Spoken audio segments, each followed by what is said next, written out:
नमस्कार, मैं हूं शालिनी और आप देख रहे हैं न्यू महाराष्ट्र 24 न्यूज। आइए बढ़ते हैं आज की बड़ी खबर की ओर। बडनेरा हत्याकांड का 24 घंटे में खुलासा, अपराध शाखा की बड़ी कामयाबी। अमरावती शहर की अपराध शाखा ने बडनेरा हत्याकांड का पर्दाफाश कर बड़ी सफलता हासिल की है।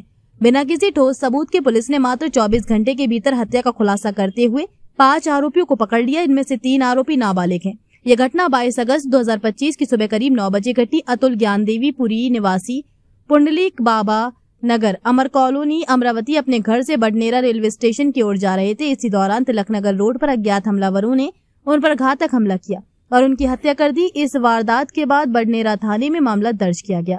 हत्या की गुत्थी सुलझाने के लिए पुलिस आयुक्त के आदेश पर अपराध शाखा की 3 टीमें बनाई गयी। घटनास्थल के पास लगे सीसीटीवी कैमरों की जाँच में 3 संदिग्ध युवक मोटरसाइकिल पर जाते नजर आए। लगातार निगरानी और गुप्त जानकारी के आधार पर पुलिस को पता चला कि आरोपी वर्धा जिले के कारंजा घाटगे के जंगल में छिपे हैं। पुलिस निरीक्षक संदीप चौहान के नेतृत्व में विशेष पथक ने वहां दबिश दी और पीछा कर आरोपियों को धर दबोचा। गिरफ्तार आरोपियों के नाम साहिल उर्फ गोलू हरी मोहोड 19 वर्ष, सक्षम विजय लांडे 19 वर्ष और एक नाबालिग विधि संघर्षित बालक हैं। इसके अलावा अमरावती शहर के 2 अन्य नाबालिगों को भी आरोपियों की मदद करने के आरोप में हिरासत में लिया गया है। सभी आरोपियों को आगे की कार्रवाई के लिए बडनेरा पुलिस थाने को सौंप दिया गया है।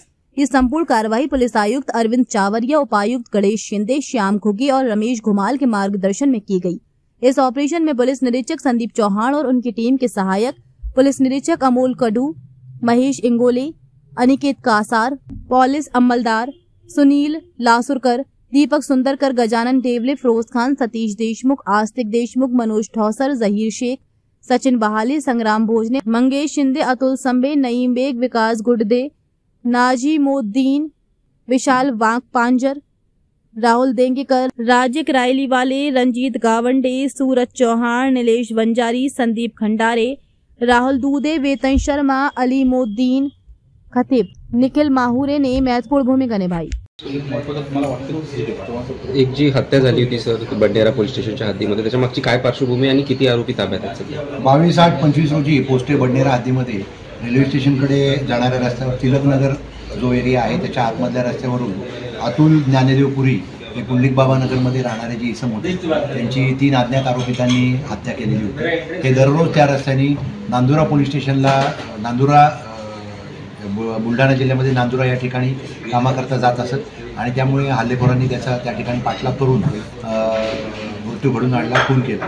या प्रकरणी अधिक तपास करता आम्हाला एवढंच दिसलेलं होतं की 3 जे आमचे म्हणजे CCTV चेक केले असता आमच्या क्राईम युनिटच्या पथकाने 3 आरोपी त्या ठिकाणी अंदुकसे दिसून आलेले होते एका मोपेडवर आणि त्या मोपेडवरून त्यांचे चेहरेपट्टी आणि इतर याच्यावरून शोध घेतला असता सदरचे आरोपी हे वर्धा जिल्ह्यामध्ये पळून गेल्याचं निदर्शनास आलेलं होतं। गोपनीय माहिती काढून त्याच्यावरून आमच्या टीम संदीप चव्हाण, महेश इंगोले, अनिकेत कासार यांनी सगळ्यांनी ते एकत्रित टीम फॉर्म करून त्याच्यामध्ये आमच्या पथकं त्या जिल्ह्यात पाठवली होती। त्याच्यावरून आम्ही साहिल उर्फ गोलू हरी मोहोड राहणार आदिवासी कॉलनी अमरावती आणि सक्षम विजय लांडे सध्या राहणार व्यंकय्यापुरा अमरावती आणि त्याचबरोबर 3रा एक विधिसंघर्षित बालक असं ताब्यात घेतलेले आहे। त्याचबरोबर त्यांना मदत करणारे, आसरा देणारे असे 2 इतर विधिसंघर्षित बालक आहेत, त्यांना सुद्धा ताब्यात घेतलेलं आहे। असे एकूण 2 आरोपी आणि 3 विधिसंघर्षित बालक यांना क्राईम युनिटच्या पथकाने ताब्यात घेतलेलं आहे। बडनेरा पोलीस स्टेशनचे अधिकारी या प्रकरणी अधिक तपास करत आहेत आणि क्राईम युनिट या गुन्ह्याच्या मुळापर्यंत जाण्यासाठी आणखीन आम्ही एकत्रितपणे प्रयत्न करत आहोत। उद्देश काय होता सर? या गुन्ह्याचा उद्देश हा सुपारी किलिंग टाईपचा होता। याच्यातला मूळ आरोपी जो आहे, ज्यांनी सुपारी दिली किंवा ज्यांनी ही हत्या घडवून आणली, त्याच्यापर्यंत आम्हाला अजून पोहोचायचं आहे, परंतु आम्हाला विश्वास आहे निश्चितपणे एका दुसऱ्या दिवसामध्ये आम्ही त्याचा शोध लावू। खबरों में अब तक के लिए बस इतना ही। फिर होगी आपसे मुलाकात, तब तक के लिए नमस्कार और देखते रहिए न्यू महाराष्ट्र 24 न्यूज। ऐसे ही लेटेस्ट अपडेट पाने के लिए हमारे चैनल को सब्सक्राइब करें और तुरंत नोटिफिकेशन पाने के लिए बेल आइकन दबाना न भूलें। यदि आप हमें फेसबुक या इंस्टा के माध्यम से देख रहे हैं तो हमारे पेज को फॉलो जरूर करें। धन्यवाद।